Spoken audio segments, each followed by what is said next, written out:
Ako po si Miss Winnie at ito ang ating kwento. Magandang araw po. Ako si Sarah, 58 anyos. Ang kwentong ibabahagi ko sa inyo ay nangyari noong early 90s. 23 anyos lang ako noon. Tapos na po ako sa aking pag-aaral. Bali sabay kaming nagtapos ng aking kasintahang si Gary sa pamantasan kung saan kami nag-aaral. Malapit ang aking mga magulang kay Gary. Mabait kasi ang binata.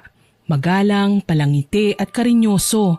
Pati nga ang mama ko napapatitig sa kanya na madalas ipinagsiselos ng aking papa. Pinagtatawanan ko na lamang sila. Ito din ang madalas naming maging biruan ng aking nobyo sa tuwing magkakasama kami. Gary, mukhang gusto ko ni mama. Napansin ko nga. Kaya siguro hinahayaan niya ako na dalawin ka, no? Gusto niya ako para sa'yo. Hindi, ang ibig kong sabihin mukhang type ka ni mama. Uy, hindi magandang biro yan, mahal.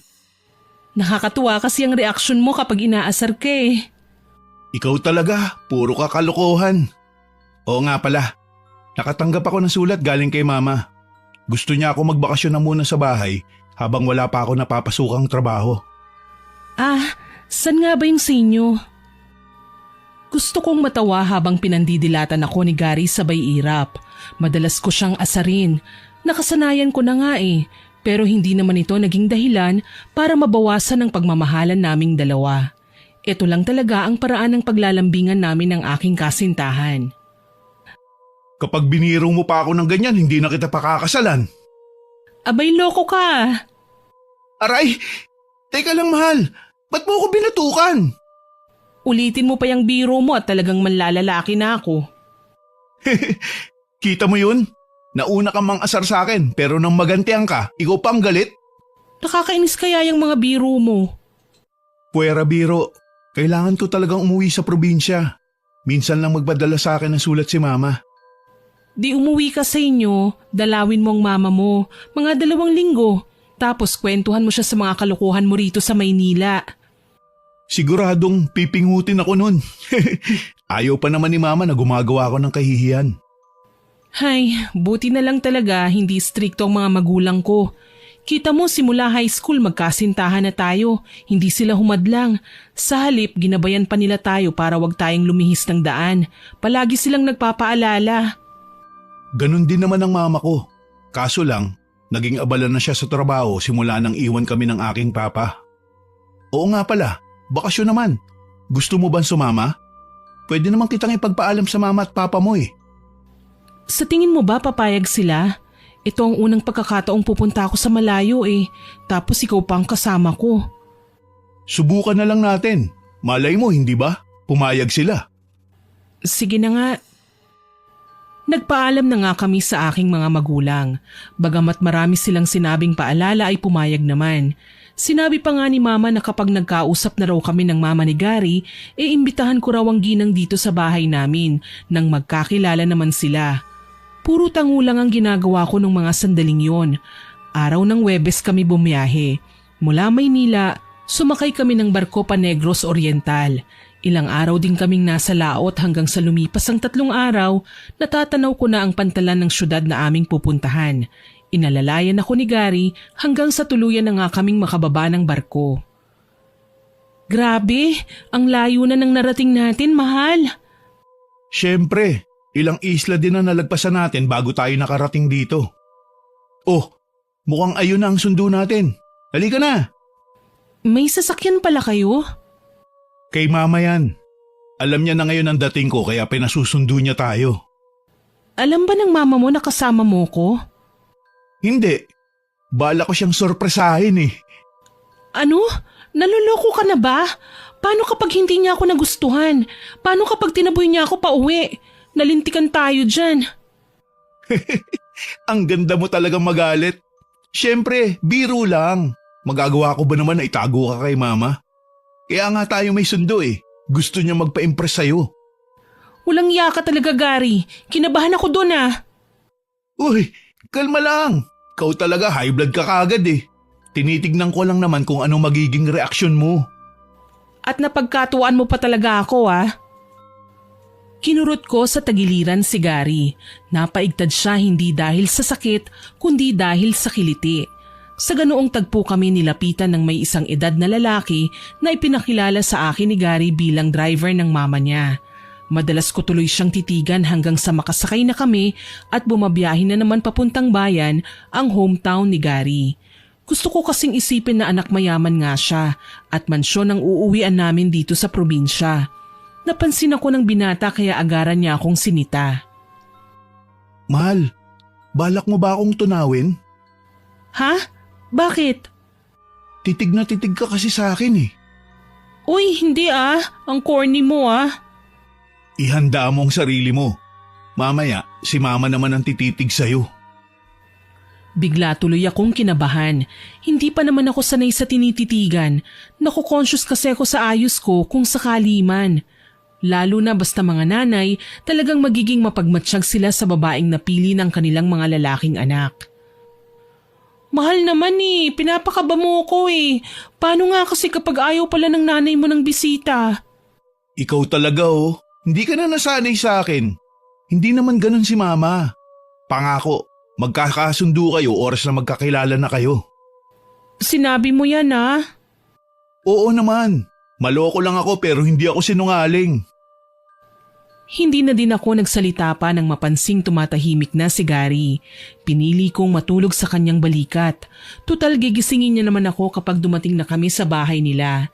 Hindi ko na namalayan kung gaano ako katagal na nakatulog. Ang alam ko lang, ginigising na ako ni Gary kaya kaagad akong umayos ng upo. Nasa na tayo? Nasa bahay na. Halika, bumaba na tayo. Mahal, kinakabahan ako. Huwag kang kabahan. Di naman nangangagat si mama eh. Halika na. Kahit pa ilang beses na akong sabihan ni Gary, hindi pa din mawala ang kaba sa aking dibdib. Lalo na nang makita ko ang mama ni Gary. Maganda at hawig sa artistang si Jean Garcia. Hindi ko nga malaman kung ilang taon na ang ginang eh. Para kasing ate lang siya ni Gary. Nakangiti at nakalahad pa ang dalawang magkabilang braso na animoy wini-welcome nga ako. Ma, nandito na po kami. Gary, anak, masayang-masaya ako na sa wakas nakauwi ka rin. At sino bang babaeng kasama mo? Siya na ba si Sarah? Hello, Iha. Maayong ugto. Yes, ma. Siya po si Sarah. Mahal, siya naman si Mama Aida. Pwede mo naman akong tawaging Tita Aida na lang, Iha. Hindi naman sinabi sa akin ni Gary na ang ganda-ganda mo. Naku, hindi naman po. Pero salamat po, Tita Aida. Ikinagagalak ko po kayong makilala. Ako din. O paano? Alam kong pagod kayo mula sa mahabang biyahe. Iwanan nyo na ang mga bagahe at ang mga katulong na ang bahala dyan. Hali kayo, pasok. Nagpahanda ako ng espesyal na pagkain para sa inyo. Maraming salamat po, Tita. Pangako, Iha, habang nandito kayo ni Gary, mag-e-enjoy kayo. Aasahan ko po yan. Magaling umasikaso ng bisita si Tita Aida. Para siyang sanay sa mga bisita. Magaling makipag-usap at napakasopistikada pa niyang pagmasdan. Kung kumilos siya ay tila ba asawa ng isang mayamang padre de pamilya. Yun nga lang, kwento sa akin ni Gary, bata pa lang siya ay iniwan na siya ng kanyang papa para sa ibang babae. Sa kalagitnaan ng aming pagkain, lumapit ang isang kasambahay at nagpasintabi sa amin. Ipinaalam niya na may bisita na naman si Tita Aida at naghihintay sa puting silid. Napakunot noo ako. Bakit kaya hindi sala ang tawag nila sa tanggapan ng bisita? Dala ng labis na kuryosidad, nagtanong ako kay Gary. Mahal, ano ba yung puting silid? Ang sala niyo ba yun? Hindi, mahal. Bali ang puting silid ay ang lugar kung saan nanggagamot si mama. Doktor bang mama mo?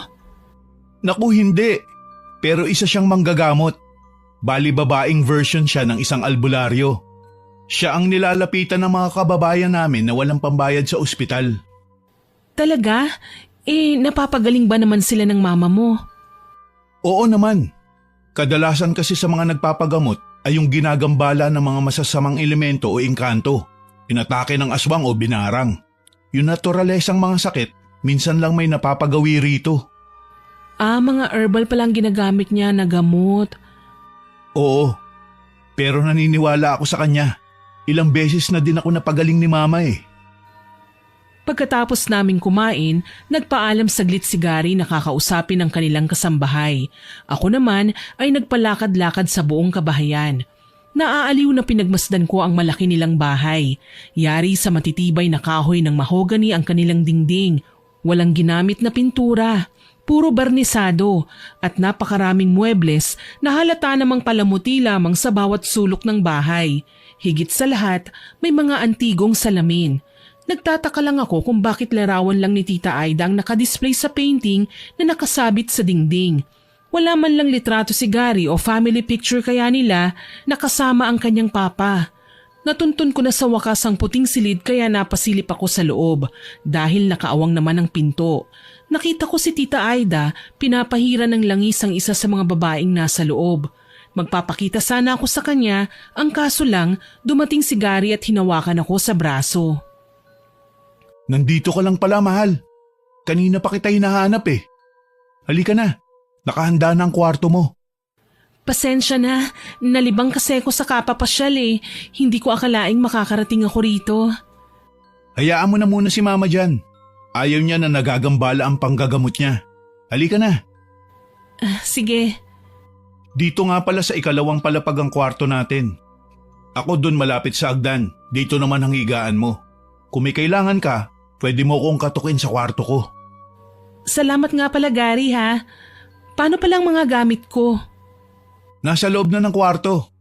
Sige na mahal, magpahinga na tayo. Bali mamayang 7:00 bumaba ka ulit para sa hapunan. Bawal kang malate ha? Oo naman. O siya, magpapahinga na rin ako. Nagkawayan kami ni Gary bago siya pumasok sa kanyang kwarto. Ako naman, sinara ko na ang pinto. Namangha ako nang makita ang aking higaan. Malawak at maaliwalas, malinis at amoy rosas. Napangiti ako.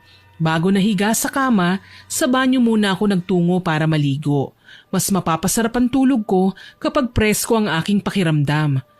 Ilang oras din akong napaidlip hanggang sa magising ako sa mga katok mula sa labas ng aking kwarto.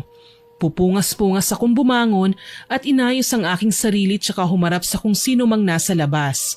Nabungaran ko si Gary na noon ay formal na formal sa suot niyang polo at slacks. Hala, naligaw ka yata, Mayor. Mayor ka dyan. Magbihis ka na nga. Kailangan presentable din ang suot mo. Ayaw ni mama na nakapambahay lang kapag sasalo sa hapunan. Uy, ano bang dapat kong isuot? May dala ka naman sigurong bestida, hindi ba? Meron naman, pero kailangan ba talaga formal? Nakagawian na namin ni mama ang ganito sa paglipas ng panahon. Kaya sumunod na lang tayo. Ayos lang naman sa'yo, di ba? Oo naman, walang problema. Paano? Hihintayin kita sa sala? O sige, paano? Magbibihis na ako? Tumango lamang si Gary bilang sagot.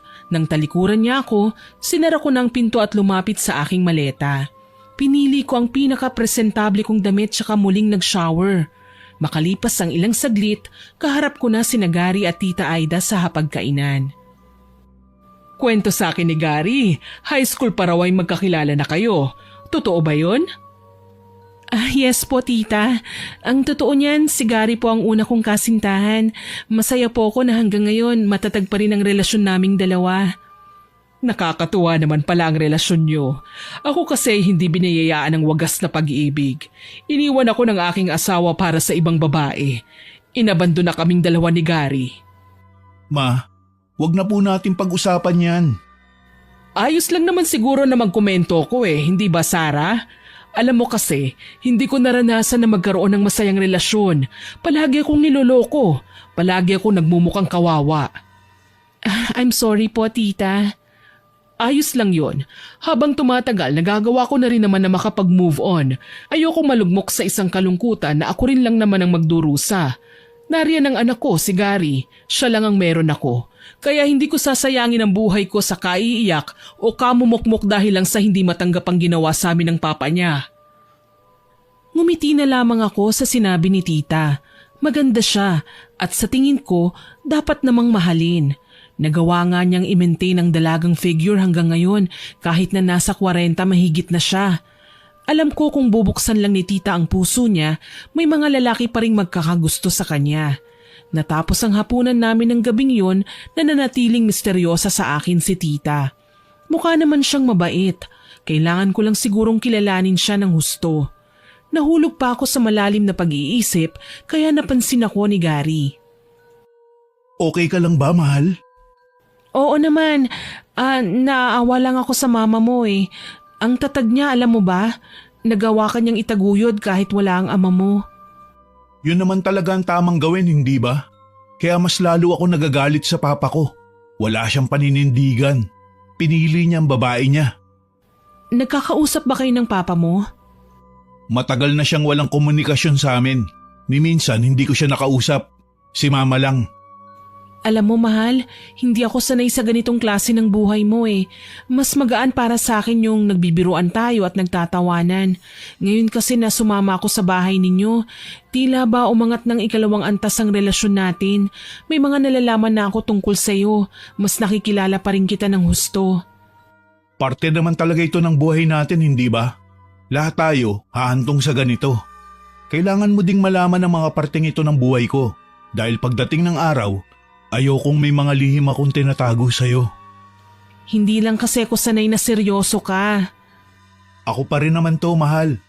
Siyempre, naririnig tayo ni mama. Hindi natin pwedeng pairalin dito mga kalokohan natin. Sabi ko nga sa'yo, hindi ba? Istrikta si mama. Oo naman alam ko yun at huwag kang mag-alala kasi naiintindihan naman kita. Nang gabing yun, naging mahimbing na ang tulog ko. Komportable ko sa aking kama at ninanamnam ang bakasyon na kay tagal ko nang pinangarap. Kinaumagahan, habang nag-aalmusal kami ay nagsasalita si Tita Aida. Aalis ako ngayong araw, Gary. Ikaw na munang bahala kay Sarah, ha? Pwede mo siyang itour sa bahay. Puntahan niyo ang lahat maliban sa basement. Opo, ma. Mga anong oras ka uuwi? Bago maghapunan ay narito na rin naman ako. Sige po. Ingat po kayo, ma. Sige po, tita. Nang maiwan kaming dalawa ni Gary, nagkasundo kaming dalawa na mamasyal. Nakapagbihis na ako at hinihintay na lang siya. Kaso lang, lumipas ang halos 2 oras, wala pa rin si Gary. Nagtataka na ako kaya tumayo ako at umakyat sa itaas. Kung ako lang ang tatanungin, hindi ako sanay sa buhay na ganito. Parang denumero ang bawat kilos. Kailangan maging maingat at wag na wag papalpak. Pati sa pagkain, napakaraming kubyertos. Naiilang tuloy ako. Sa amin kasi, minsan nagkakamay pa kami kapag kumakain. Kinatok ko ang pinto ng kwarto ni Gary nang makarating ako sa itaas. Kaso lang, hindi naman ako sinasagot ni Gary. Gary, mahal, nasan ka ba? Akala ko mamamasyal tayo. Nakakailang katok pa ako pero talagang hindi siya sumasagot. Kaya naman napahinga ako ng maluwag.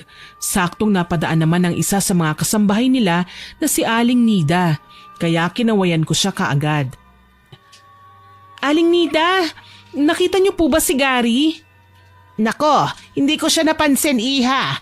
Bakit? Ano bang problema? Nagkasundo po kami na mamamasyal sa labas eh. Kaso lang kanina ko pa po siya hinihintay, wala naman siya. Hindi ko na nga alam kung tutuloy pa ba kami o hindi na. Sinubukan mo na ba siyang katukin sa kwarto niya, ha? Opo, pero hindi naman siya sumasagot. Nasaan kaya si Gary? Teka lang, iha. May susi naman para sa kwarto niya. Kukunin ko na muna. Salamat po.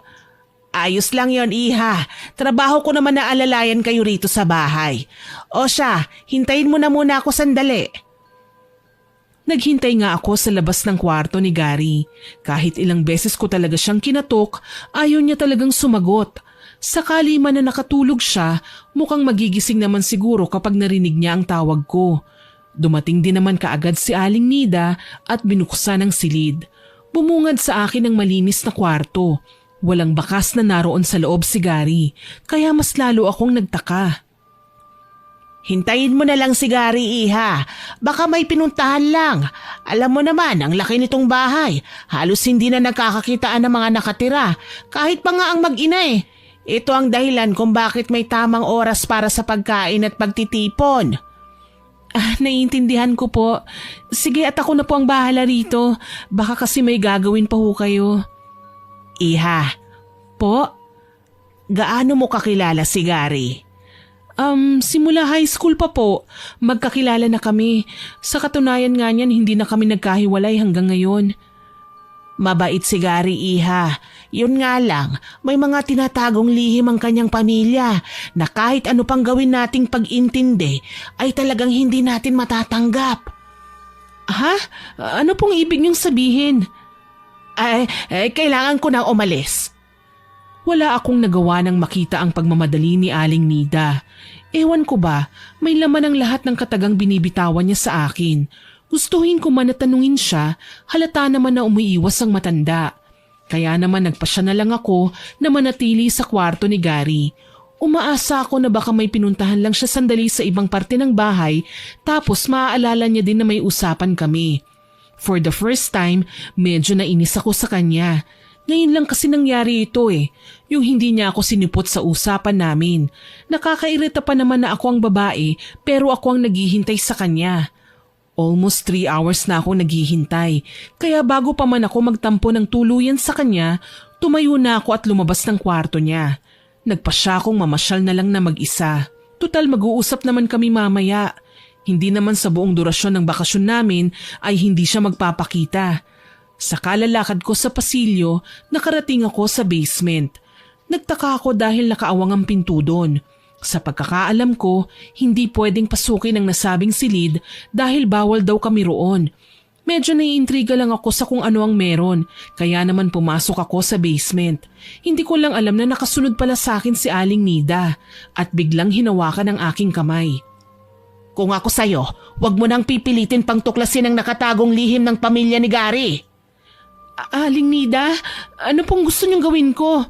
Wala si Gary. Hindi ko alam kung saan siya nagpunta. Si Tita Aida naman mamaya pa raw uuwi. Hayaan niyo na ako. Pakiusap, kung nais mo pang mabuhay, lumabas ka na sa kwartong ito habang wala ka pang nakikita. Aray naman, ba't ba kayo nanghahablot, Aling Nida? May respeto naman po ako sa inyo dahil mas matanda kayo sa akin. Pero baka po nakakalimutan nyo, kasintahan ako ni Gary. Balang araw magpapakasal kami. Malalaman ko rin ang sekreto nila. Anong masama kung alamin ko na ngayon pa lang?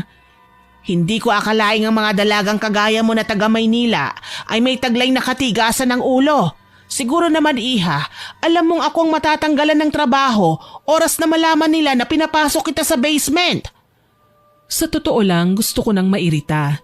Hindi naman talaga matigas ang ulo ko. Naiinis lang ako kasi bukod sa hindi na nga ako sinipot ni Gary sa aming usapan, para pa akong magnanakaw kung ipagtabuyan ang kasambahay ni na Tita Aida. Oh siya, hindi na po ako mamimilit. Lalabas na po. Salamat, Sarah.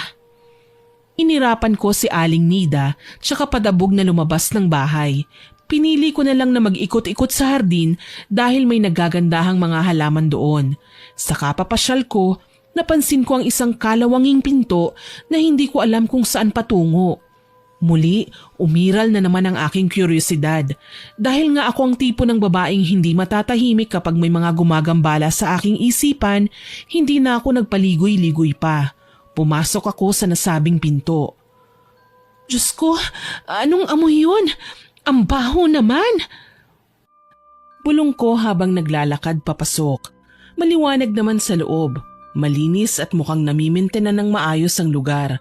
May nalalanghap nga lang akong hindi kaaya-aya. Amoy nabubulok na laman na hindi ko alam kung saan bahagi ng silid nakasuksok. Sa kakaikot ko sa kwarto, may natuklasan akong isang floor ceiling na dingding pero hindi literal na dingding talaga ang naroon kundi maliit na drawers. Nagulat ako sa dami nun. Sobra yata sa 100 at mukhang bawat isa mahahalagang laman. Sinubukan kong bumukas ng isang drawer. Gayon na lang ang gulat ko nang tumambad sa aking harapan ng larawan ng isang babae, may bahid ng dugo habang may katabing manika na gawa sa dayami. Ang nasabing manika ay may pangalan, na sa hula ko, pangalan mismo ng babaeng nasa larawan. Loretta Valdez. Sa tiyan naman ng manika, May nakataling buhok at pulang sinulid. Kasama sa mga bagay na nakikita ko ay isang garapon naman na may lamang mga linta, kung saan may larawan din ito ng babaeng nasa unang litrato. Anong ibig sabihin nito? Hinalungkat ko pa ang halos lahat ng drawers na nakita ko at puro ganun ang laman. May mas masahol pa nga, mga putol na daliri o tenga, mga kasuklam-suklam na bagay na sa tingin ko ay halimbawa ng pambabarang. Nanginginig na ibinalik ko sa dati ang mga bagay na aking natuklasan. Bigla akong kinilabutan. Sa katunayan, pinagpapawisan ako ng malapot kahit hindi naman mainit sa loob. Napatalon pa nga ako sa gulat nang makarinig ng boses mula sa aking likuran. Mahal, anong ginagawa mo rito? Gary? Hindi mo ba alam na bawal ka rito? Sino nagsabi sa iyo na pwede kang pumasok dito? Pasensya na. Kanina pa kasi kita hinahanap eh. Saan ka ba nanggaling? Hindi ba dapat ako magtatampo sa'yo? Bakit ikaw pa ang galit? May mahalaga lang akong inasikaso. Sorry kung nakalimutan ko ang lakad natin. Nakakapagtaka lang kasi mahal eh. Simulat sa pool hindi ka nakakalimot. Ngayon lang. Tsaka bakit namumugto yung mga mata mo? Wala to. Huwag mo na akong pansinin. Halika na, umalis na tayo rito. Bawal pasukin ang lugar na ito. Wala na akong nagawa ng hilahin na ako ni Gary palayo sa lihim na kwarto na yun. Dinala niya ako sa kabilang dako ng kanilang bahay. Namangha ako nang malamang may manggahan pala doon. Nang tumingala ako sa bawat puno, natakam ako. Napakaraming bunga. Gusto mong kumain ng mangga? Magpapakuha ako sa hardinero. Oo naman, mukhang matamis eh. Eto, matamis yan. Nakangiti pa ako nang tanggapin ng mangga mula kay Gary. Kumagat at nanlaki ang mga mata ko sa nalasahang tamis. Ang sarap! Enjoy ka lang. Kausapin ko muna si Manong ha. Magpapakuha pa ako ng marami. Tumango ako at habang kumakain ay hindi sinasadyang mapabaling ang tingin sa ikalawang palapag ng bahay. Sigurado ko may babae sa kwarto ko at umiiyak na nakatanaw sa akin. Nakaputi at mahaba ang pagkakalugay ng kanyang itim na buhok. Base sa mukha niya na natititigan ko ngayon, pamilyar ang bawat detalye niya. Si Loretta Valdez, ang babaeng nakita ko sa larawan. Natutup ko kaagad ang aking bibig at nabitawan ng mangga. Napaatras pa ako dahil sa takot. Mahal, ano nangyari? Sino ang tinititigan mo dyan sa itaas? May babae akong nakita. Babae? Kwarto mo yan ah. Saka mahigpit na pinagbabawal ni Mama ang pagpasok ng mga kasambahay sa kwarto habang nariyan pa ang bisita. Imposibleng isa sa kanila ang dumungaw dyan. Yun nga ang problema eh. Hindi siya isa sa mga katulong niyo. Huwag mong sasabihin na may white lady sa kwarto mo. Hindi naman yata ako maniniwala sa ganon. Walang multo, lalo na dito sa bahay namin. Hindi ko alam. Pero yung babae, sigurado talaga ako eh. Alam mo mahal, stress lang yan. Ang mabuti pa, magpahinga ka na muna. Ipapatawag na lang kita mamaya sa hapunan. Ayoko mang bumalik sa kwarto, inisip ko na lang na baka namalikmata nga lang ako. Kailangan ko lang sigurong matulog ulit. Paano ang aga kong nagising kaninang umaga? Inihatid ako ni Gary sa kwarto tsaka siya nagpunta sa kanyang sariling silid. Habang nakahiga sa kama, napapaisip ako. Akala ko literal kaming mag-i-enjoy ni Gary dito sa probinsya nila. Tipong maliligo kami sa batis, mamamasyal sa kakahuyan, mangangabayo sa hasyenda, mamimitas ng prutas o kahit na ano pang klaseng libangan meron sa probinsya. Kaso lang, nakakaburyong pala dito. Ang formal pa ng mga tao. Tila kasalanan ng paggawa ng kalokohan. Tapos kapag kumakain kami, kailangan tuwid ang upo at seryoso. Imbis na mahilig ako kumain, natatakot na ako kapag sumasapit na ang oras na yun. Katulad na lang ngayon, magkakaharap ulit kaming tatlo sa komedor. Pinagsisilbihan ng mga kasambahay at binabantayan hanggang sa kami ay matapos.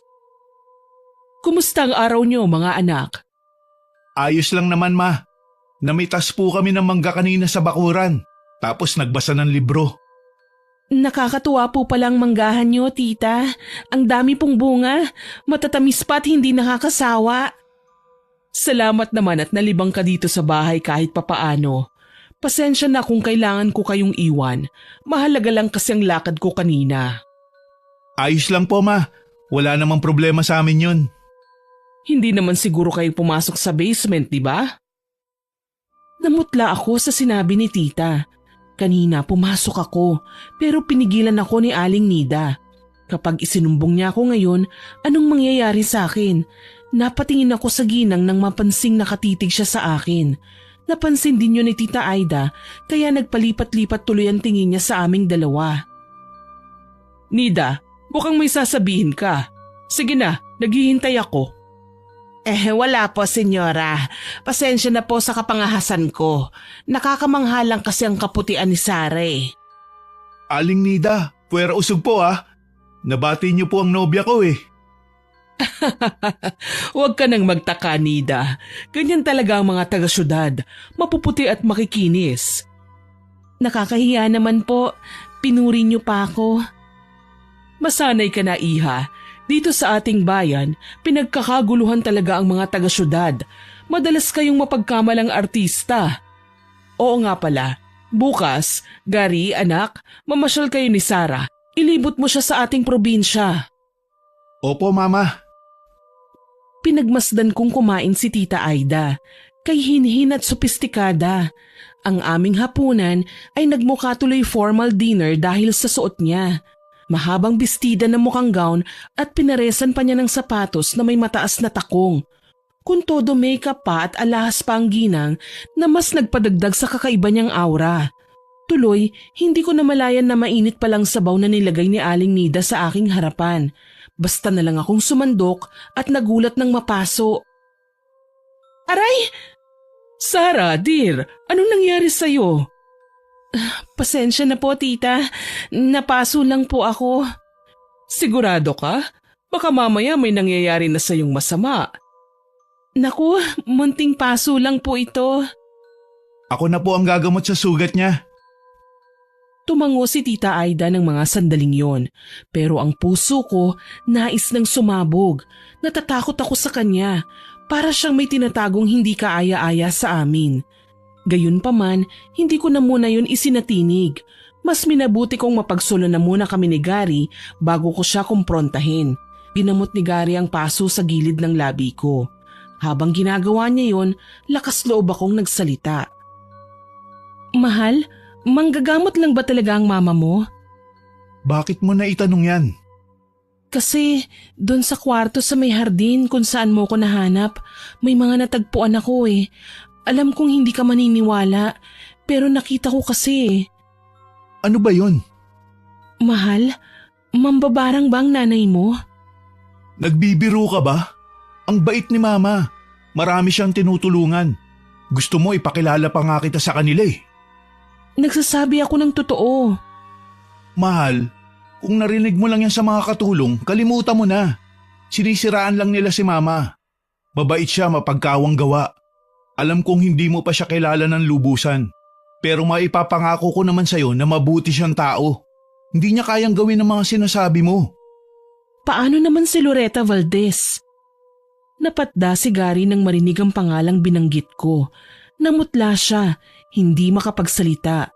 Nang muli ko siyang tingnan, naging balisa na ang aking kasintahan.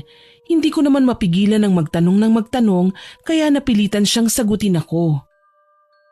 Isang malaking pagkakamali ang nangyari sa pagitan namin ni Loretta. Hindi mo yun dapat na hinalungkat pa. Noong nasa Maynila tayo, hindi ka naman ganyan ah. Bakit parang iba nang pakikitungo mo sa akin ngayon? Bakit parang may mga bagay kang tinatago na ayaw mong malaman ko? Ano ba talagang problema? Akala ko ba mahal mo ko? Dapat hindi tayo naglilihiman. Maiintindihan mo ba ako kapag sinabi ko sa iyo ang totoo? Anong katotohanan, Gary? Mahal. Sabihin mo na kasi. Minsan ako nagkagusto sa isang babae. Halos mabaliw ako noon, kakasunod sa kanya. Hindi ako makatulog, hindi ako mapakali. Lalo na kapag nagtatapos ang isang araw na hindi ko siya nakikita. Ilang beses na ako nagtangkang lapitan siya, sundan, Pero ayun nga, baliw ang pagkakakilala niya sa akin. Kinamuhian ako ni Loretta, pinandirihan, hanggang sa mapuno na ako. Nakakasawang malaman na may mga taong tila hindi kumbinsido na totoo ko sa aking sarili. Gusto ko lang naman siyang mahalin. Kaya humantong ako sa paggawa ng isang bagay na hindi ko akalaing babago sa akin. Ginahasa ko si Loretta. Diyos ko, bakit mo nagawa yun, Gary? Kailan pa? Akala ko ba since high school ako na ang mahal mo? Niloko mo ko kung ganun? Hindi mo kasi ako naiintindihan. Kapag nakikita ko si Loretta, hindi ako si Gary. May lumalabas na ibang nilalang sa pagkatao ko. Siya ang mas bayolente, ang mapilit, ang gumagawa ng masama. Nagtitrigger ang mga bagay na yun kapag alam kong nasa paligid si Loretta. Maniwala ka, Sarah.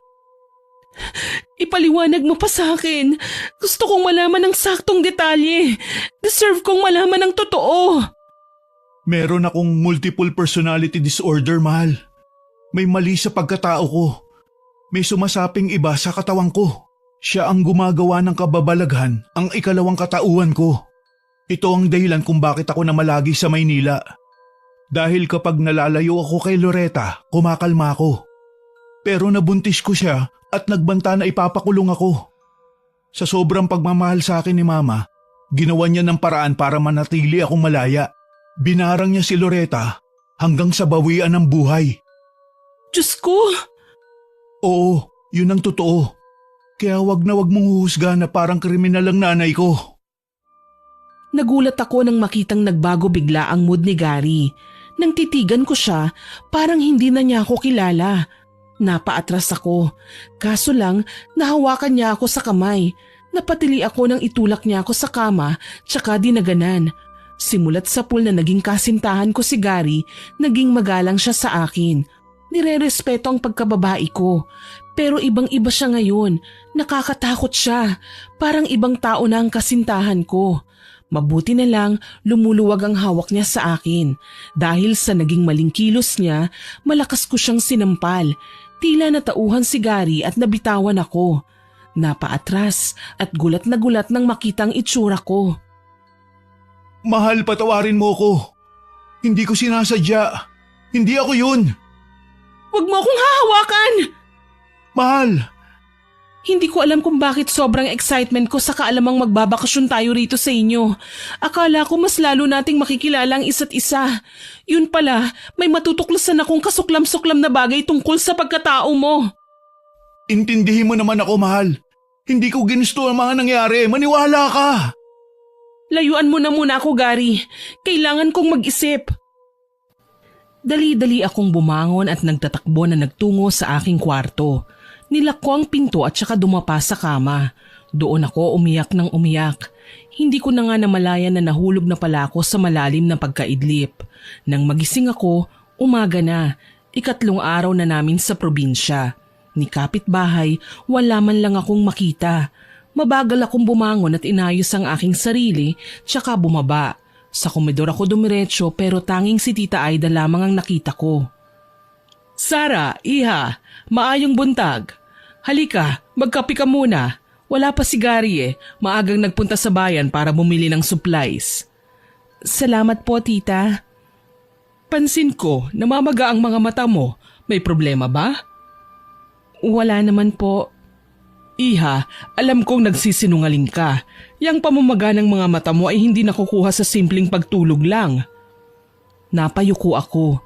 Hindi ko alam kung paano sasabihin kay tita na nagkaroon kami ng hindi pagkakaunawaan ng kanyang anak.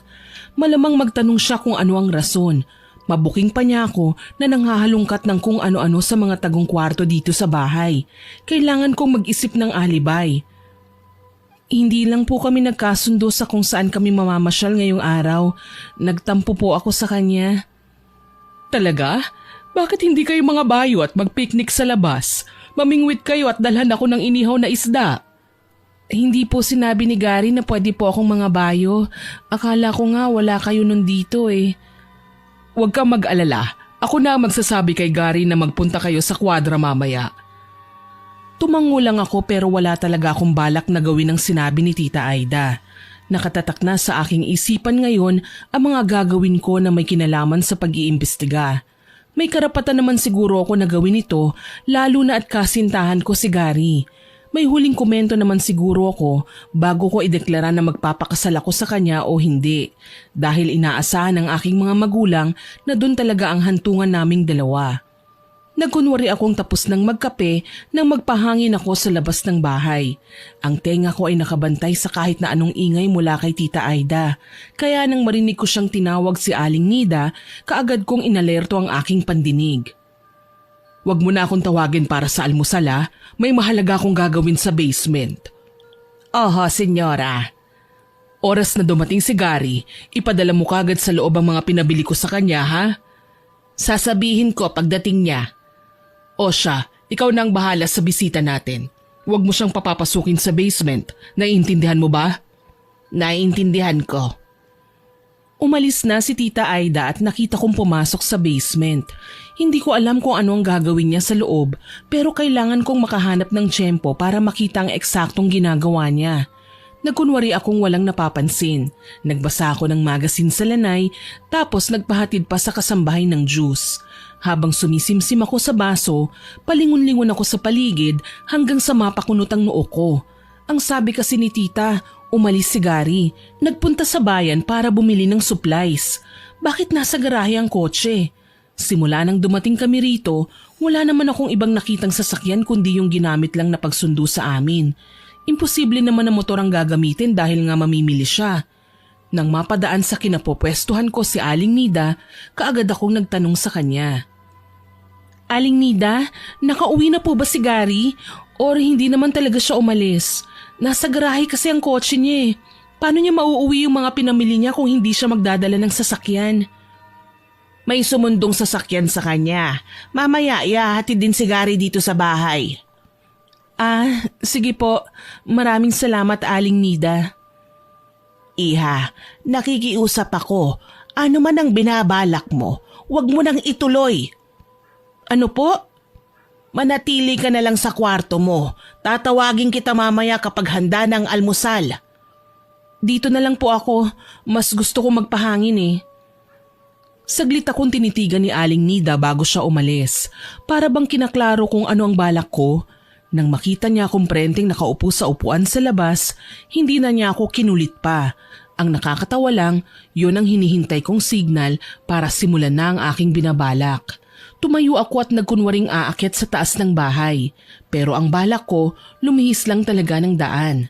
Maya-maya pa, lumingon ako sa kusina at nakita ang nakatalikod na si Aling Nida. Mukhang may hinuhugasan siya sa lababo. "Aling Nida, aakyat na muna ako ha. Pakitawag na lang po ako kapag kakain na."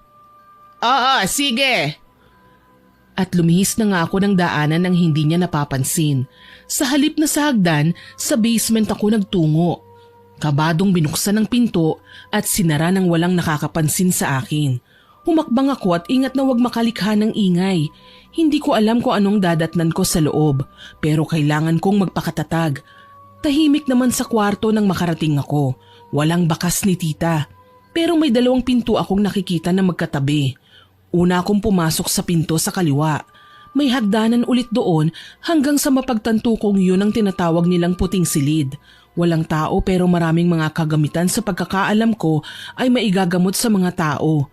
May mga langis, halamang dahon, mga abo at medalyon. May mga pangontra pa nga sa masasamang gawain o itim na kapangyarihan. Naisip kong dumampot ng isa at isinuot. Pagkatapos, muli akong umalis at bumalik sa basement. Sa pagkakataong ito, sa kabilang pinto naman ako pumasok. Napaubo pa ako nang bumungad na naman sa akin ang nakasusulasok na amoy na kagaya nung nalanghap ko sa sikretong kwarto sa may hardin. "San kaya nanggagaling yun? Ang baho!" sabi ko sa sarili ko, tsaka nagpatuloy ako sa paglalakad.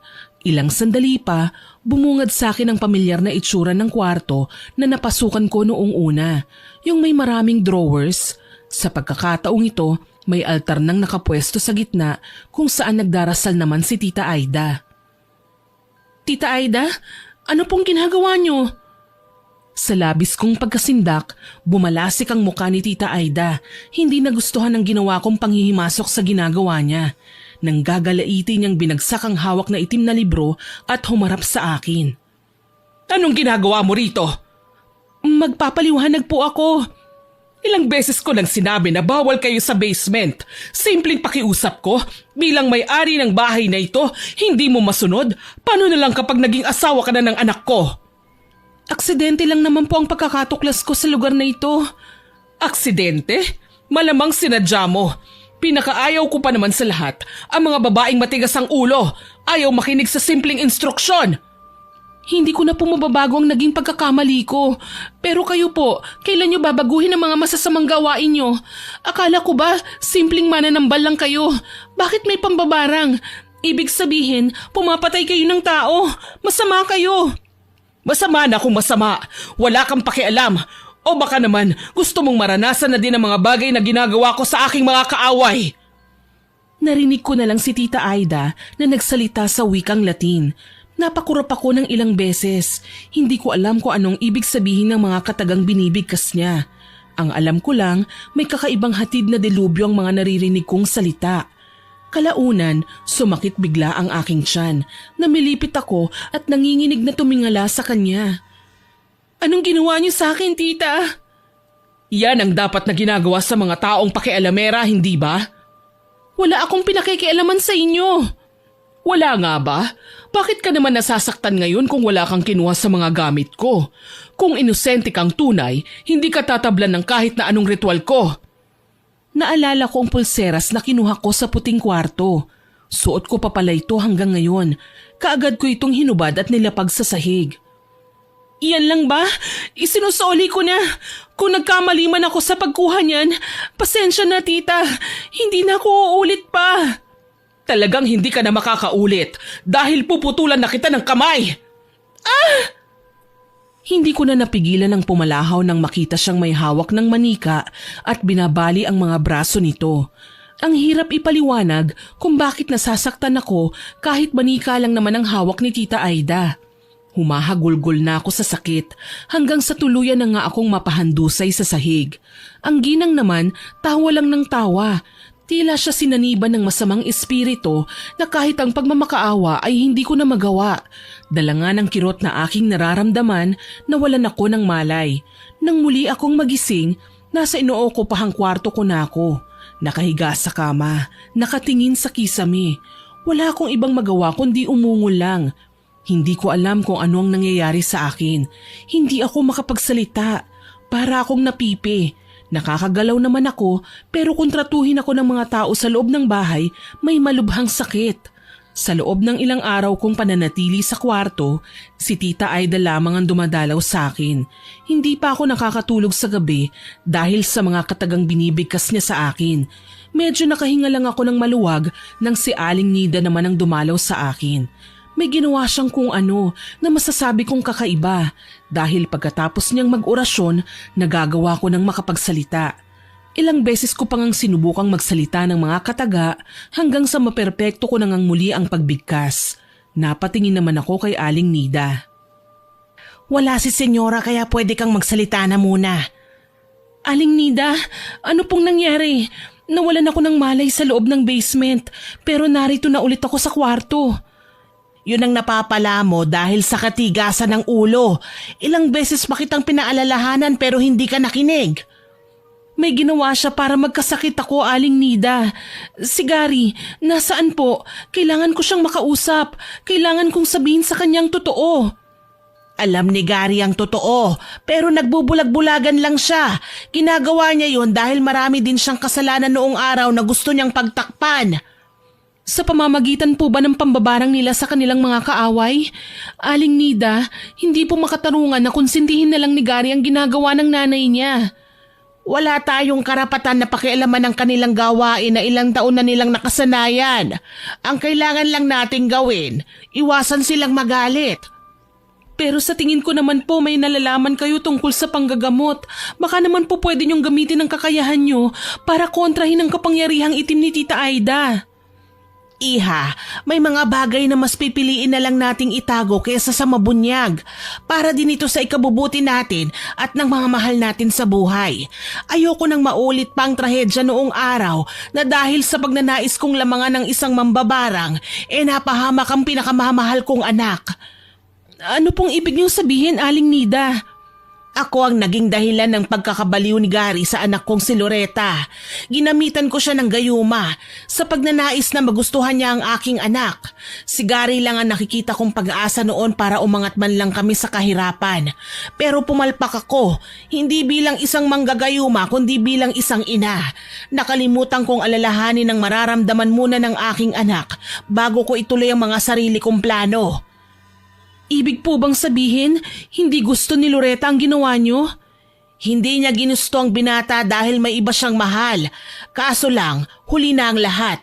Nagawa na ni Gary na wasakin ang puri niya. Nabuntis pa nga ang aking anak. Nagbanta siya kay Gary na ipalalaglag ang bata kapag pinilit ng binata ang sarili sa aking anak.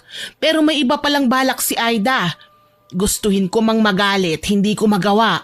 Ako ang punot dulo ng kanilang kasawian. Hindi lang iisang tao ang sinaktan ko, pati na si Gary at si Aida. Nakakaawa naman pala si Loretta, pero hindi pa rin po tama na mabulag si Tita Aida sa paghihiganti. Huli na, Iha. Nalulunod na siya ng puot at walang ibang nais na gawin kundi ang manakit ng ibang tao. Ang tanging magagawa ko lang para sa'yo ay tulungan kang makaalis dito. Huwag mong indahin ang barang na iginawad sa'yo ni Aida. Mas lalo siyang magagalit kapag nalaman niyang nakikipag-usap ako sa'yo ngayon. Ano pong gusto niyong gawin ko? Magpanggap ka munang hindi ka nakakapagsalita at walang naaalala. Isinailalim ka niya sa hipnotismo kaya nanatili kang tulog nitong mga nakaraang araw. Ngayong nagawan kita ng pangontra, hindi ka natatablan. Pero kailangan mo pa rin maging maingat ha. Pakiusap, huwag mong ipapahamak ang iyong sarili. Masyado ng maraming taong namatay sa mga kamay ni Aida. Ayokong pati ikaw ay dumagdag pa sa listahan niya. Susundin ko po lahat ng sinabi niyo, Aling Nida. Maraming salamat. Bago ko makalimutan, Iha, huwag mo nang aasahan na makakasama pa sa iyo pauwi ng Maynila si Gary. Hindi mo na siya maaasahan. Muling manunumbalik ang sakit niya. Kapag pinilit mo pa ang gusto mo, baka mapahamak ka lang. Tinalikuran na ako ni Aling Nida at lumabas ng aking kwarto. Dahan-dahan akong bumangon at tahimik na lumuha. Hindi ko alam kung bakit kami humantong sa ganito. Masaya naman kami ni Gary, nagmamahalan at may tiwala sa isa't isa. Ngayon, hindi ko alam kung ano pa ba ang meron kami. Naramdaman ko na kasi sa pagtapak pa lang namin sa bahay na ito, may mali na. Laylay ang balikat na bumangon ako at kinuha ang aking maleta. Madalian akong nag-impake. Wala akong iiwan sa takot na baka makuhanan pa ako ni Tita Aida ng buhok o pawis o kahit laway na pwede niyang gamitin para saktan ulit ako. Matagumpay kong naipuslit ang aking maleta sa tulong ni Aling Nida. Pagkatapos, muli akong humiga. Hindi ko na kayang magtagal pa sa bahay na ito kahit isang araw pa. Kinahapunan, dumalaw muli sa akin si Tita Aida. Sinubuan niya ako ng dala niyang pagkain. Nagpatianod ako. Maayos nang inunguya ang pinapakain niya kahit ang totoo niyan gusto ko nang iluwa lahat ng yun sa mukha niya. Kumain ka, Iha. Bukas makakapagsalita ka na. Ang sabi ng doktor may tonsillitis ka raw, kaya hindi mo magawang bumigkas man lang ng kahit na isang kataga. Nangalit ang mga bagang ko sa kanyang sinabi. Ginawa pa niya akong may sakit kahit wala naman talaga. Anong doktor ang pinagsasasabi niya? Parte ba ito ng pag-arte niya? Mambabarang na nga siya, manloloko pa. Kahit nanggigigil na ako sa galit, pilit ko pa rin kinalma ang aking sarili. Kapag nalaman niya na magaling na talaga ako, baka gumawa pa siya ng hakbang para saktan pa ako. Hindi pwede yon. Nakangising tinalikuran ako ni Tita Aida pagkatapos niya akong pakainin. Magiliw na nilapat ang dahon ng pinto. Tila ba masaya. Pagsapit ng hating gabi, bumangon ako at inihanda ang aking sarili. Nakahanda na ang aking pagtakas. Ang aking mga gamit ay nasa kotseng gagamitin ko na nakahinto sa labas ng bahay. Nasa akin na din ang susi na ipinuslit din kanina ni Aling Nida nang iabot ko sa kanya ang aking maleta. Sa hudyat niyang pagpasok sa aking kwarto, yun na ang palatandaan na kailangan ko nang umalis. Sarah, Oras na. Sige po, Aling Nida. Salamat. Kung maaari, huwag ka nang maingay. Hindi gugustuhin ni Senyora Aida na makita kang tumatakas. Paano po si Gary? Hindi ko naman siya pwedeng basta nalang iwan. Unahin mo ang sarili mo. Mas mahalaga ang kaligtasan mo. Halos kalad ka rin ako ni Aling Nida palabas ng malaking bahay. Malapit na kami sa hagdanan nang mapalingon ako sa kwarto ni Gary. Kumabog ng malakas ang dibdib ko nang makita kong nakaawang ang pinto. May umuungol din sa loob kaya huminto ako at iwinaksi ang kamay ko sa pagkakahawak ni Aling Nida. Sarah, huwag ka nang makikialam dyan. Diyos ko, anong nangyayari kay Gary? Napapasinghap kong wika. Nakatingin ako sa kanyang mga binti na noon ay namamagana sa dami ng sugat. Masahol pa sa dinurog na kagat ng lamok. Namamasa at nilalangaw ang mga yon. Mahal?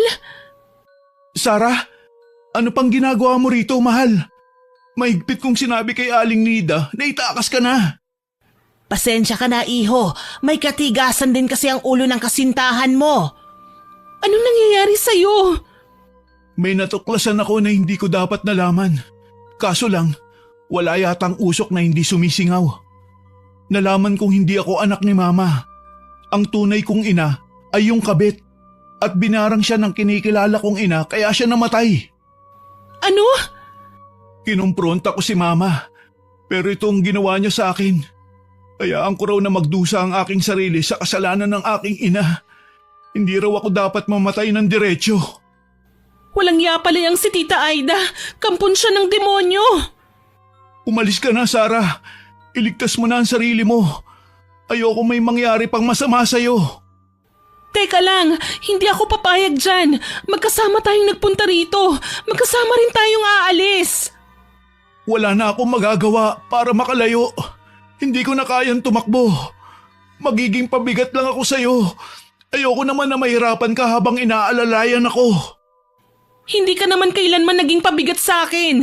Halika na, sumama ka na sa akin. Inalalayan ko si Gary sa kabila ng mga pagtanggi niya. Nasasaktan ako dahil nalaman na niya ang totoo. Naging miserable pa ang kalagayan niya. Pero hindi naman ako ganun kawalang puso para hayaan na lamang siyang magdusa. Kahit ba nagtataka ako sa palagi niyang pagtawag sa akin ng Sarah, sa halip na ang tawagan naming mahal. May mga kilos pa siya na parang babae na gusto kong sitahin pero pinili ko na lang na manahimik. Nang makababa na nga kami sa hagdan, gumaan ang aking pakiramdam. Kakaunti na lang nasa kotse na kami na hindi naman nangyari. Napalis ang aking ngiti nang makitang nakaabang na si Tita Aida sa amin. Saan kayo pupunta? Uuwi na kami ng Maynila, Tita. Hayaan niyo na kami. Aalis ka ng kasamang anak ko? Nahihibang ka na ba? Hindi mo siya anak. Pinatay mo na ang tunay niyang mga magulang. Hindi ka na naawa kay Gary. Bakit ako maaawa? Naawa ba sila sa akin nung sinasaktan nila ako? Hindi naman eh. Sa halip na matakot dahil sa pagiging legal kong asawa, mas naging malakas pa ang loob nila na ipakita sa akin ang mga kahayupan nila. Wala silang delikadesa. Hindi kasalanan ni Gary ang kasalanan ng asawa niyo at ng nanay niya. Hindi siyang dapat na nagdurusa. Alam niyo yan. Matapang ka. Kasing tapang ng walang yang babaeng mga agaw sa asawa ko. Nagulat ako nang marahas siyang lumapit sa amin, tsaka ako sinaktan. Napasigaw ako nang mabitiwan ko si Gary at bumagsak ang lalaki sa lupa. Mas lalong sumama ang kanyang lagay nang makita kong nagdurugo ang namamaganyang binti. Hindi ko tuloy alam kung anong aking gagawin, lalo na at napapansin kong may kasama ng nana ang kanyang sugat. Tila ba yung ilang araw akong nawalan ng malay ay ganun din katagal ang naging development ng paglala ng kanyang karamdaman. Gary! Mamamatay ka na dito, Gary. Matagal kong itinago sa'yo ang lihim na ito dahil umaasa ako na magiging anak nga kita. Kapalit ng nalaglag kong sanggol. Pero iba pa rin talaga ang likaw ng bituka mo. Gagawa at gagawa ka ng paraan para malaman ang totoo. Walang yaka! Wala siyang kasalanan! Nanggagalaiti kong sigaw sabay sugod kay Tita Aida. Alam kong hindi ko dapat ginawa yun. Sino nga ba ako? Isang hamak na kasintahan ng kanyang ampon, pero hindi ko magagawang hayaan na lamang niyang saktan si Gary. Napakabuting tao ng aking nobyo para lang saktan niya dahil hindi siya makapaghiganti sa nanay ng lalaki. Nakita kong inalalayan ni Aling Nida si Gary at pinaupo muna sa sofa habang inilalabas naman niya ang asin na nasa kanyang bulsa. Nagtaka ko kung anong gagawin niya rito, pero namangha ako nang makitang nagsisigaw si Tita Aida matapos niyang sabuyan ng asin. Tila ba natatabla ng mambabarang. Wala kang utang na loob, Nida. Tinulungan kita. Pagkatapos makitang patawarin sa ginawa mo kay Gary, yan pang igaganti mo? Nababaliw ka na, Aida. Baka nakakalimutan mo. Pinatay mo ang anak ko. Lumapit ako sa iyo at sinabi ang totoo dahil umaasa ako na magagawan mo ng lunas ang pagkakahumaling ng anak mo sa anak ko. Pero binarang mo si Loretta. Pinatay mo siya. Kulang pa yung parusa dahil sa pagiging ambisyosa nyo. Walang sino man ang makakaangkin ng yamang meron ako. Kahit itanggi mo pa ang tungkol sa gayuma, likas ng malandi ang anak mo. Sa huli, sina Tita Aida at Aling Nida na ang nagsagupaan. Hinayaan ko sila at hindi inawat. Mas una kong tinulungan si Gary na noon ay pilit na gumagapang kahit hirap na sa paglalakad. Mahal, umalis na tayo rito. Hayaan na natin sila habang pareho pa silang nagsasabunutan. Pasensya na, mahal. Hindi na ako makakasama sa'yo. Kita mo naman ang sitwasyon ko. Pabigat lang ako. Wala akong pakialam. Ang mahalaga sa akin makalayo na tayo rito. Kung ayaw ng nanay mo sa'yo, hindi ibig sabihin no na itinatakwil na rin kita. Kaya halika na. Hindi, ayoko. Baka masaktan lang kita. Sinabi ko naman sa'yo ang tungkol sa mental disorder ko, hindi ba? Mahal naman, ngayon ka pa ba mawawala ng pag-asa? Matagal na tayong nagkasama sa Maynila, pero hindi naman tayo nagkagulo, hindi ba? Kaya nagtitiwala ako sa'yo, maayos natin ang problemang ito. Sarah, umalis na kayo habang kaya ko pang lansiin ang mambabarang. Biglang bulyaw ni Aling Nida sa amin. Nakita ko siyang nakikipaglaban ng pag-uusal ng ritual. Pareho na sila ni Tita Aida na nagdurugo ang ilong. Mas lalong napabilis ang pag-alalay ko kay Gary. Palabas na kami ng bahay nang bigla siyang may ibinulong sa akin.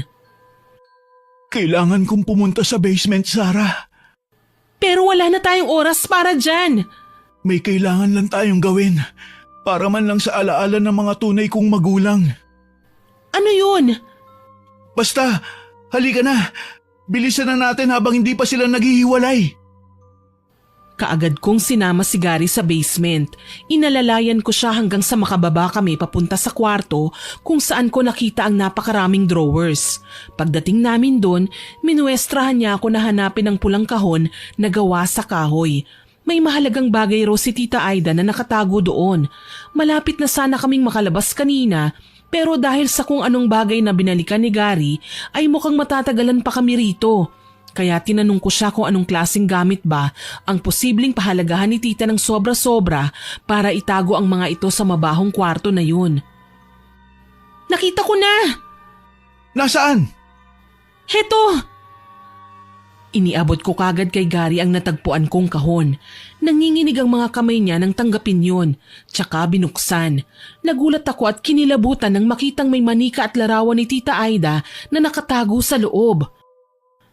Diyos ko, pati ba naman sarili ni Tita? Isasakripisyo niya para lang makapambarang? Sa pagkakaalam ko, ito ang kapalit ng paghingi ni Mama ng kapangyarihan mula sa masasamang espiritu. Kailangan niya rin na gumawa ng representasyon niyang manika. Para saan? Para sa kaliman, masasaktan din natin siya? Lahat ng bagay may katapusan, hindi ba? Yun din ang mangyayari sa kasamaan. Naiintindihan ko. Tinampot ni Gary ang manika at kumuha ng blade. Nagulantang kami nang makitang humahangos na papalapit sa amin si Tita Aida. Ang matandang kasambahay naman nanghihinang nakasunod sa kanya. Mukhang nadaig sa palakasan ng katawan ng kasambahay. Gawin mo na, Gary! Huwag mo nang patagalin pa ang kasamaan ng nanay mo! Hindi ko siya nanay! Anong gagawin mo? Gagawin ko ang tama! Nagulat na lang ako nang basta na lang nahiniwa ni Gary ng blade ang manikang may pangalang Aida. Kasabay ng pagkapunit nun ay ang pagpalahaw naman ni tita. Napaatras kami nang makitang kusang nagkasugat ang babae sa muka at buong katawan kahit wala namang nananakit sa kanya. Sa halip na mamilipit sa isang tabi, nang gagalaitin niya kaming inatake. Sumigaw ako sa takot nang makitang tumalsik ang kanyang dugo sa aking braso. Nandidiri akong pinunasan ito para mawala, pero gusto ko pa ring masuka nang malanghap ang kalansang yun. Gary, nasugatan na siya! Wala akong pakialam. Papatayin ko ang mga taong pumatay din sa mga magulang ko. Hindi niya man lang ako binigyan ng pagkakataong makilala sila. Ipinagkait niya sa akin ang pakiramdam na magkaroon ng mga magulang. Pero Gary, tinuring ka naman niyang anak, hindi ba? Iyan ang akala mo. Buong buhay ko, nakasunod ako sa dinumerong galaw. Bawal ako sumuway. Bawal akong gumawa ng sarili kong daan. Nagsasawa na din ako. Wala kang utang na loob, Gary. Binuhay kita. Kagaya ka rin ng tatay mong walang ibang ginawa kundi lokohin lang ako at paasahin. Akala ko, ina nga ang turing mo sa akin. Pero mali ako. Bakit? Hindi mo rin ba niloko ang tatay ko? Pinakasalan mo lang siya para makuha ang yaman niya. Hindi mo siya minahal. Mas ipinapakita mo sa kanya ang interes mo sa pera. Tama na! Pakiusap! Sigaw ko. Buong akala ko, titigil nga si Gary sa ginagawa niyang pananakit sa nanay niya sa pamamagitan ng manika. Pero ipinagpatuloy niya pa rin ito. Natatarantang tinakpan ko na lamang ang aking tenga nang muling pumalahaw ang ginang. Sa akala niyo ba matatalo niyo na talaga ako sa ganyang paraan? Nakasanla ang kaluluwa ko! Kahit lahat pa ng susunod mong buhay, isanla mo, wala akong pakialam. Balang araw, magsisisi kayo sa ginawa niyo. Babalik ang karma na dapat ay ngayon niyo na matatamasa. Tumahimik ka, mambabarang! Ikaw ang dapat na matakot dahil pinarurusahan ka na ngayon! Mamamatay ka ng walang karamay! Isinusumpa ko, hindi kayo matatahimik. Ikaw, Gary, tuluyan ka ng mababaliw! Nakita ko na lang si Tita Aida na tila ba kandilang natutunaw hanggang sa bumagsak siya sa sahig, tuguan at bali-bali na ang mga braso maging ang binti. Nagpalipat-lipat ang tingin ko kina Aling Nida at Gary. Mangiyak-ngiyak silang napatingin na lamang sa bangkay ni Tita Aida na noon ay dahan-dahan nang nilalabasan ng tubig. Hindi ko nga alam kung saan galing ang likido.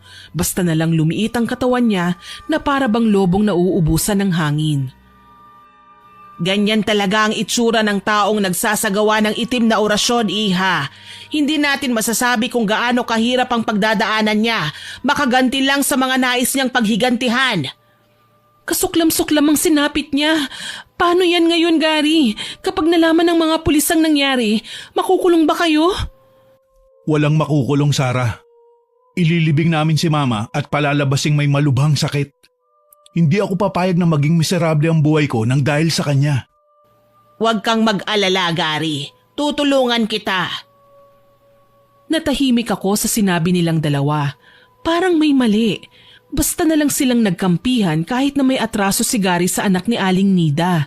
Gayunpaman, hindi na lamang ako nagsalita. Wala naman akong masabi dahil ang nais ko lamang ng mga sandaling yun ay makaalis na sa bahay na yun. Sa takot na baka madamay ako sa ginawa nila. Mabuti na lang, nagawan nga nila ng paraan ang pagpapaalam sa mga trabahador ni Tita Aida na biglang namatay daw ang ginang sa karamdaman. Noong araw, hindi naman mabusisi ang mga tao sa bawat krimen na kanilang nasasaksihan. Kahit alam nilang mali at kung sino ang tunay na may kasalanan, mas pinipili na lamang nila ang manahimik sa takot na baka madamay sila at patayin ang mga mahal nila sa buhay. Sa lamay ni Tita Aida, nabunyag ang lihim na matagal na niyang tinatago. Hindi man ng mga trabahador niya, kundi sa pagitan na lamang naming tatlo ni Gary, ako at ni Aling Nida. Ayos ka lang ba, Sarah? Ayos lang ako, Gary. Bakit mo na itanong? Kanina ka pa kasi tahimik. Simula noong maiayos namin ang kabaong ni Mama sa pwestong ito. Nag-aalala lang ako kina Mama. Lumagpas na kasi tayo sa araw na dapat na uwi natin sa Maynila eh. Pakiramdam ko hindi sapat ang pagbabalitang patay na ang mama mo dahil kailangan ko siyang tawagan. Huwag kang mag-alala. Ipapaliwanag ko naman sa kanila ang nangyari. Siyempre, maliban na lang sa ginawa namin ni Aling Nida. Huwag mong ipagsasabi yun kahit kanino ha. Pangako, wala akong pagsasabihan. Mananatiling lihim ang lahat ng ginawa mo. Hindi ko ito ipagkakalat sa iba. Dapat lang. Kapag nagkataon, nariyan pa si Aling Nida na pwede mambarang sa'yo. Pero biro lang yun. Tumawa si Gary pero hindi ako natawa sa kanyang sinabi. Sa halip, kinabahan ako at natakot. Parang nag-iba nga si Gary. Umaasta siyang babae kahit maskulado ang kanyang katawan. Madalas ko siyang mahuli na nakatitig sa larawan niya kaya minsan minatsyagan ko siya. Nakita ko siyang kausap si Aling Nida. Nay, minsan talaga, palpak ang mga ritual mo. Kita mo yan? Binuhay mo nga ako ulit sa katawan naman ng lalaki. Kaloka. Anak, pagtiyagaan mo na yan. Ang mahalaga, nakamit na natin ang paghihiganti. Wala na si Gary at habang walang malay si Sarah, na isasagawa natin ang ritual sa paglilipat ng kaluluwa. Si Aida naman, alam nating ikaw ang pumatay sa kanya sa pamamagitan ng pambabarang. Maigi na din na pinatay natin si Gary. Alam mong siya pa rin ang magmamana ng lahat ng meron tayo ngayon. Kaya inunahan ko na bago pa man siya makapanlaban. Paano naman ang kasintahan ni Gary? Nandidiri talaga ako sa tuwing tinatawag niya akong mahal. Puro ka arte. Ngayong mayaman na tayo, magagawa na natin ang lahat na naisin natin. Pwede ka na rin namang magpa-opera sa ibang bansa para tuluyan ka ng maging babae. Isa pa, may itsura naman si Gary. Baka nakakalimutan mo, pinsan mo naman siya. Nanlamig ako sa aking mga nalaman. Tila ako tinakasan ng kaluluwa habang umaamot ng lakas sa pader na aking kinasasandalan. Hindi ko akalaing isang palabas lamang pala ang lahat. Ginamit ako ni Aling Nida. Kaya pala pinapaalis niya ako sa bahay dahil balak na niyang gawin kina Tita Aida at Gary ang mga plano nila. Hindi ko akalaing posible palang mangyari ang ganito. Lalo na at nabasa ko pa ang diary ni Tita Aida nang minsang maiwan ako sa bahay. Si Aling Nida ay ate pala ng kabit ng tatay ni Gary. Si Loretta naman na anak ni Aling Nida ay hindi man lang natakot na gayumahin si Gary sa kabila ng katotohanang magpinsan sila para maisagawa lang ang kanilang mabagsik na plano. Dahil sa aking mga natuklasan, nagpa siya kong umalis ng hindi nagpapaalam. Mas minabuti ko nang lumayo kesa mamatay sa takot. Masakit man ang aking mga nalaman, wala akong magagawa, kundi tanggapin ang mga ito. Nang makauwi ako sa Maynila, sinabi ko sa aking mga magulang ang lahat ng nangyari. Niyakap nila ako at sabay naming ipinagtirik ng kandila ang 2 taong minsan nang naging parte ng buhay ko. Patawad, Gary. Wala man lang akong nagawa para iligtas ka. Noong mga panahong may napapansin na akong kakaiba. Sana maging masaya ka na sa kinaroroonan mo ngayon. Malungkot kong wika. Mabuti na lang hindi ako sinundan ni Aling Nida. Naisip siguro nila na hindi talaga ako magsasalita. Huling balita ko, binenta ng 2 ang properties ng yumaong si Tita Aida at lumipad sila pa Amerika. Hanggang ngayon na nakapag-asawa na rin ako at nagkaanak, hanggang sa magkaapo ay hindi ko na sila nakita pa. Nais kong sabihin ito sa inyo at ipaalala ang kaalamang ito. Hindi lamang pagtusok sa manika gamit ang karayom o pagsamon ng mga insekto ang kayang gawin ng mambabarang. Kaya nilang magtawag ng kaluluwang na mayapa na at buhayin sila sa ibang katawan. Kaya nilang gumawa ng mga bagay na imposible dahil sa nakasanla na ang kaluluwa nila. Sana lang kapag singilin na sila sa kanilang mga pagkakasala, mapaghandaan nila ang kanilang kaparusahan dahil tiyak na sa impyerno pa rin ang kanilang bagsak. Hanggang dito na lamang po. More power po sa inyong channel at God bless. Naway kapulutan po ninyo ng aral ang aking ibinahaging kwento. Hanggang sa muli, ako po si Miss Winnie na nagpapasalamat sa inyong pakikinig.